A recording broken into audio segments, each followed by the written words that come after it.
I hope आप सब अच्छे ही होंगे।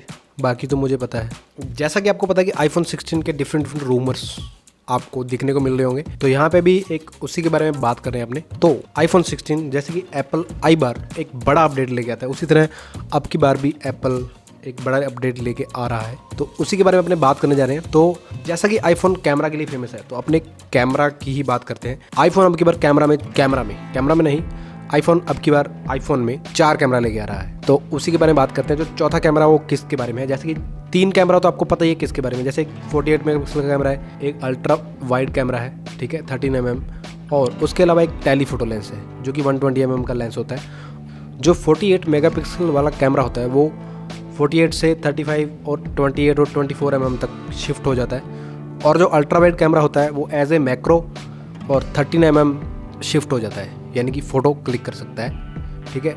तो ऑलमोस्ट ये अगर ये सारे आईफोन 15 प्रो मैक्स या प्रो में होते हैं, लेकिन प्रो मैक्स में 120 mm जो वाला लेंस है वो भी होता है, यानी कि 5x तक जूम हो जाता है, लेकिन जो आईफोन 15 प्रो है उसमें 3x तक ही जूम होता है, ठीक है। तो मैं प्रो और प्रो मैक्स फ़ोन्स की बात कर रहा हूँ, चाहे वो आईफोन 15 हो या आईफोन 14 हो, लेकिन जो 48 मेगापिक्सल है वो तो अभी 15 में ही आया है। तो जो फोर्थ कैमरा है वो किस लिए होगा, उसी की बात कर रहे हैं। तो जैसा कि आपको पता है कि आईफोन 12, 13 और जो 14 और जो 15 है, इन सब में यानी कि इनके जो प्रो मैक्स या प्रो या प्रो मैक्स वाले वर्जन है, उनमें एक लाइडर सेंसर यूज़ होता है जो कि कलर डेप्थ के लिए यूज़ होता है। लेकिन अब की बार जो फोर्थ कैमरा है वो लाइडर सेंसर के साथ साथ हो सकता है कि ब्लैक एंड वाइट कैमरा हो जो कि कलर डेप्थ को यूज़ करे। जैसा कि एप्पल आई बार प्रोरेस वीडियो की बात करते हैं, तो प्रोरेस वीडियो में जैसे कि आईफोन 15 प्रो मैक्स में आप 4K 30 फ्रेम तक शूट कर सकते हो, जिसमें आप कलर प्रोफाइल जो है उसको यूज़ करके आप काफ़ी कलर्स और भी देखने को मिलेगी, क्योंकि जो फोर्थ कैमरा होगा वो प्रोरेस वीडियो में ब्लैक एंड वाइट कलर्स को एनालाइज करेगा, और जिसके साथ साथ आपको कलर डेप्थ और भी देखने को मिलेगी। क्योंकि आजकल काफ़ी लोग आईफोन से मूवीज़ वगैरह शूट कर रहे हैं, क्योंकि सिनेमैटिक वीडियोस का काफ़ी दौर चल रहा है इंडिया में या कहीं पे भी कह लो, ऑलमोस्ट सब जगह पे। तो हर बंदा सिनेमेटोग्राफर बनने की ट्राई कर रहा है। तो अब की बार एप्पल अपने कैमराज में बड़े चेंजेस करने वाला है, जो कि फोर्थ कैमरा जैसा मैंने बताया ब्लैक एंड वाइट और कलर डेप्थ के लिए जो यूज़ होगा। उसके अलावा AI में काफ़ी नई चीज़ें एप्पल देगा अब की बार, क्योंकि AI का दौर है। आपको पता है कि AI में हर कंपनी अपना हाथ आगे बढ़ा रही है, तो एप्पल क्यों पीछे रहे, क्योंकि एप्पल अब की बार सीरी वगैरह में और कैमरा में और फोटो वगैरह वीडियो वगैरह की प्रोसेसिंग में काफ़ी मतलब नई चीज़ें करने वाला है एप्पल अब की बार। तो एक चीज़ और कि जैसे मैंने बताया कि टेलीफोटो कैमरा 120 mm का है, उसके साथ साथ अब की बार हो सकता है कि एप्पल 48 मेगापिक्सल के साथ साथ अगर अपना जो वाइड कैमरा है उसमें भी कुछ लेंसेज में चेंज करे, या और अल्ट्रा वाइड या कुछ और चीज़ें। और उसके अलावा जो इनका टेलीफोटो कैमरा है 120 mm लेंस वाला, वो हो सकता है कि अब की बार 150 mm लेंस तक इंक्रीज़ कर दिया जाए। इसके अलावा जो 2 कैमरा बाकी बचे हुए हैं, जो नॉर्मल 48 मेगापिक्सल वाला है और जो 13 mm वाला है, दोनों में यानी कि जो अल्ट्रा वाइड है, दोनों में थोड़े बहुत कुछ चेंजेस करे जाएँ। हो सकता है कि 48 मेगापिक्सल कैमरा आईफोन 16 में तो सेम रहे, लेकिन आईफोन 16 प्रो और 16 प्रो मैक्स में हो सकता है कि यहाँ पे 64 मेगापिक्सल का कैमरा आपको देखने को मिले, यानी कि सेंसर का साइज़ इंक्रीज़ कर दिया जाए। और जैसा कि मैंने बताया कि AI में आपको बड़े चेंजेस देखने को मिलेंगे, तो यहाँ पे फोटो और वीडियो की प्रोसेसिंग काफ़ी अच्छे तरीके से और कलर वगैरह के काफ़ी चेंजेस देखने को मिलेंगे, क्योंकि एप्पल ने AI में काफ़ी बड़े चेंजेस किए हैं लास्ट टाइम M4 चिप में, जो कि आईपैड में यूज़ कर रहा है। उसी तरह से हो सकता है कि अपने आईफोन 16 में भी AI के बड़े चेंजेस करे। जैसा कि कैमरा की बात चल रही है, तो अपने एक्शन बटन की भी बात कर ही लेते हैं। काफ़ी लोग कह रहे हैं कि आईफोन में कैप्चर बटन भी देखने को मिलेगा आपको, लेकिन मुझे ऐसी एक्सपेक्टेशन नहीं है, कि ऑलरेडी एप्पल ने एक्शन बटन दे ही दिया है। तो हो सकता है कि एक्शन बटन पे ही कुछ अब की बार नए फीचर्स या नए मोड लेके आए अब की बार चेंजेस, जैसे कि already voice memo, flash light और काफ़ी सारे ऑप्शंस उस पर है ऑलरेडी एक्शन बटन पे। तो अब की बार हो सकता है कि एक्शन बटन में काफ़ी नए चेंजेस देखने को मिले। और वीडियो और फोटो की प्रोसेसिंग के लिए आपको नई चीज़ बता दूं, आईफोन ने अपना एक AV1 फॉर्मेट जो है अब की बार लॉन्च किया है, यानी कि जो ऑलरेडी ये एक ओपन सोर्स कोडेक है, फॉर्मेट कह लो या कोडेक कह लो, जो कि यूज़ होता है वीडियो को ट्रांसमिट करने के लिए, है ना, इंटरनेट पे या वाईफाई के थ्रू। तो अब की बार AV1 जो फॉर्मेट है एप्पल ने यूज़ किया है, जो ओपन सोर्स है। तो इन्होंने ये क्यों किया, इसके पीछे रीज़न है, क्योंकि जो AV1 फॉर्मेट है वो काफ़ी एनर्जी एफिशिएंट है। तो आईफोन से अगर वीडियो रिकॉर्ड होगा, अगर फाइनल कट कैमरा ऐप के थ्रू और वो ट्रांसमिट होगा आईपैड पे। तो हो सकता है कि एप्पल उसमें AV1 फॉर्मेट यूज करे जो कि काफी एनर्जी एफिशिएंट है, जिससे आपकी बैटरी सेव होगी आईफोन की। वैसे भी कोई ओवर द इंटरनेट अगर आप कोई वीडियो शेयर करते हो है ना, तो उसमें भी आपकी बैटरी काफी कम कंज्यूम होगी। फिलहाल ही एप्पल ने अपना एक कैमरा ऐप रिलीज किया है जो कि आईफोन के लिए यूज होगा, लेकिन वीडियो ट्रांसमिट करेगा आईपैड पे। लाइव कैम का फीचर जो है आईपैड में, अगर आपको इसके बारे में नहीं पता तो एप्पल इवेंट की एक वीडियो है जिसमें आप ये सब चीज़ें देख सकते हो। उससे Apple final cut camera app में वीडियो रियल टाइम ट्रांसफर करेगा आईपैड तक। इससे आपकी बैटरी भी सेव होगी, परफॉर्मेंस भी कम लगेगी जो भी प्रोसेसर होगा। तो जैसा कि प्रोसेसर की बात आएगी है तो अपने बात कर लेते हैं नए प्रोसेसर की जो एप्पल रिलीज़ करेगा। जैसा कि इन्होंने आईपैड प्रो में M4 प्रोसेसर रिलीज़ किया है M3 को स्किप करके, तो हो सकता है कि अब की बार एप्पल अपना A19 प्रोसेसर जो है वो नहीं रिलीज़ करे, A18 ही करेगा, क्योंकि एप्पल ऐसे नहीं सोचता है जैसे हम सोचते हैं। तो एप्पल अब की बार अपना A18 चिप लेके आएगा जो कि काफ़ी एनर्जी एफिशिएंट होगा।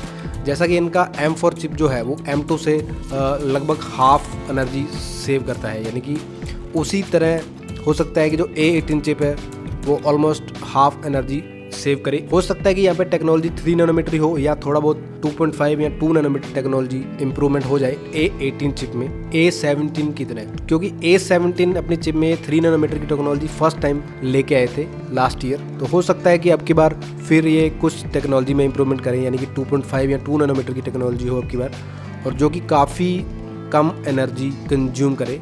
और सबसे बड़ी दिक्कत एप्पल में परफॉर्मेंस की नहीं है और सब चीज़ों की नहीं है, लेकिन बैटरी की ही सबसे बड़ी प्रॉब्लम आती है ना। तो जैसे ही आप आईफोन को कुछ टाइम यूज़ करते हो तो आईफोन में बैटरी की सबसे बड़ी प्रॉब्लम आती है। तो अगर एक चिप एनर्जी एफिशिएंट होगा तो वो कम हीट होगा। अगर वो कम हीट होगा ना तो ऑटोमेटिकली उसकी जो बैटरी है वो कम खराब होगी, उसकी बैटरी हेल्थ भी इम्प्रूव रहेगी। क्योंकि बैटरी जो है, कोई भी बैटरी है, जो चाहे वो इन्वर्टर की बैटरी है, चाहे वो मोबाइल की बैटरी है, इवन कोई भी बैटरी है वर्ल्ड में कहीं पे भी, तो वो बैटरी टेम्परेचर से हमेशा अफेक्ट होती ही होती है। तो जैसे अपने फ़ोन अपना चार्जिंग पे लगाते हैं या कुछ टाइम यूज़ करते हैं, ज़्यादा नेटवर्क यूज़ करते हैं, इंटरनेट यूज़ करते हैं, तो आईफोन हीट हो जाता है काफ़ी, जो कि इन्होंने 15 में भी यही हाल है। आप कुछ इंटेंसिव टास्क करो तो आईफोन 15 काफ़ी गर्म हो जाता है। अगर इनकी ये प्रॉब्लम सॉल्व होगी ना तो आईफोन का मुकाबला नहीं है, क्योंकि आईफोन में सबसे बड़ी प्रॉब्लम यही है। और क्योंकि बैटरी ऑप्टिमाइजेशन बहुत ज़रूरी है, क्योंकि जैसा कि एप्पल ने बोला है कि 2030 तक ये एनवायरनमेंट फ्रेंडली सब कुछ कर देंगे, लेकिन मेरे को नहीं लगता कि ऐसी कोई बैटरी है अभी तक जो कि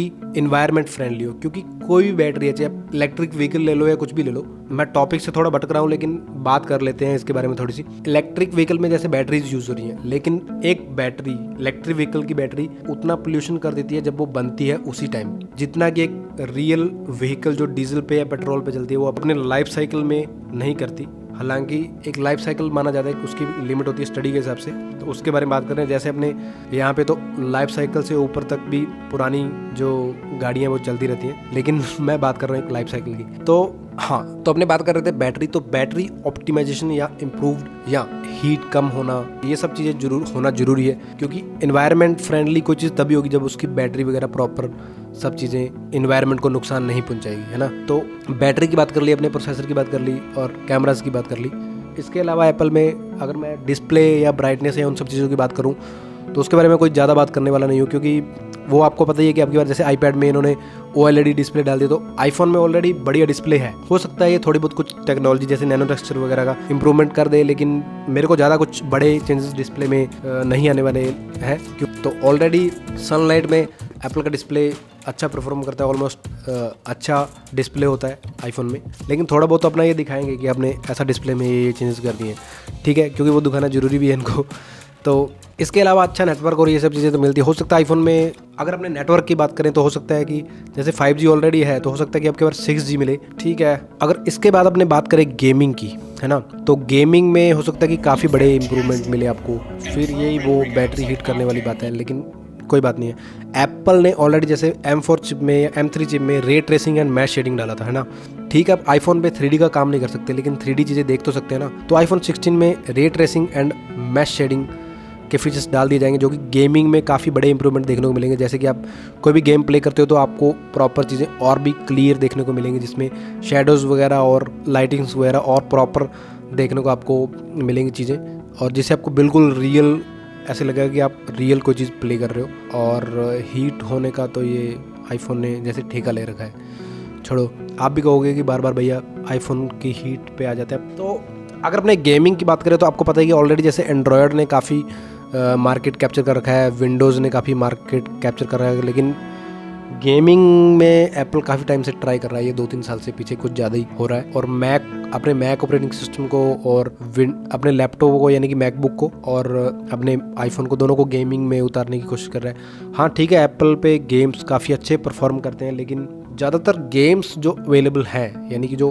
गेम स्टोर्स हैं अभी एप्पल ने भी बना दी, लेकिन ज़्यादा विंडोज़ के लिए अवेलेबल है, क्योंकि हमारे बिल गेट्स भाई साहब ऐसी थोड़ी ना है यार, इन्होंने फ्री चीज़ें दे के विंडोज़ कितना टाइम लोगों को फ्री दिया है। हर बंदा विंडोज़ पे कंप्यूटर सीखता है, बाद में वो मैक ले आए थे, लेकिन ऑलमोस्ट जो एक मीडियम फैमिली का बंदा है या ऑलमोस्ट विंडोज़ कंप्यूटर होगा या उसके पास एंड्रॉयड होगा, उसके बाद वो कुछ भी कर ले, उसके साथ वो मैक ले आए, है ना। तो जो विंडो पे सॉफ्टवेयर मिल जाते हैं अपने को फ्री में, मैं नाम नहीं लूँगा, लेकिन आपको पता है कि किस तरह के सॉफ्टवेयर, वैसा मैक पे बहुत कम मिलते हैं। आज तो फिर भी अवेलेबल है, लेकिन बहुत सी ऐसी चीज़ें अवेलेबल नहीं है। तो हमारे बिल गेट्स भाई साहब को आप पीछे नहीं छोड़ सकते, लेकिन ठीक है, फिर भी एप्पल गेमिंग में इंप्रूवमेंट करता है, तो अब की बार देखते हैं कि एप्पल क्या इंप्रूवमेंट करता है गेमिंग में। और एप्पल पे बहुत कम लोग मेरे को लगता है गेमिंग करते हैं है ना। जैसे कि मैंने बताया कि गेमिंग में ray tracing and mesh shading वाले फीचर्स ये लेके आएंगे, हो सकता है एक आधा और नया फीचर्स ये कोई लेके आए तो, लेकिन ये जो मैंने बताया ये ऑलमोस्ट होगा ही। थोड़ा साइज़ में हैंडी हो जाएगा, जैसे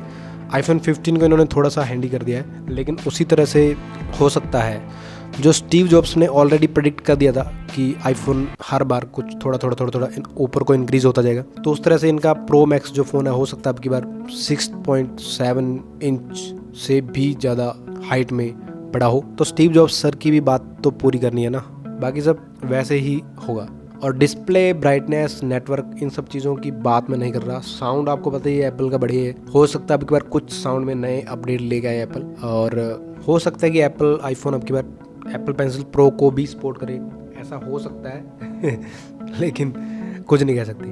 और मेरी एक्सपेक्टेशन क्या है आईफोन 16 से, है ना।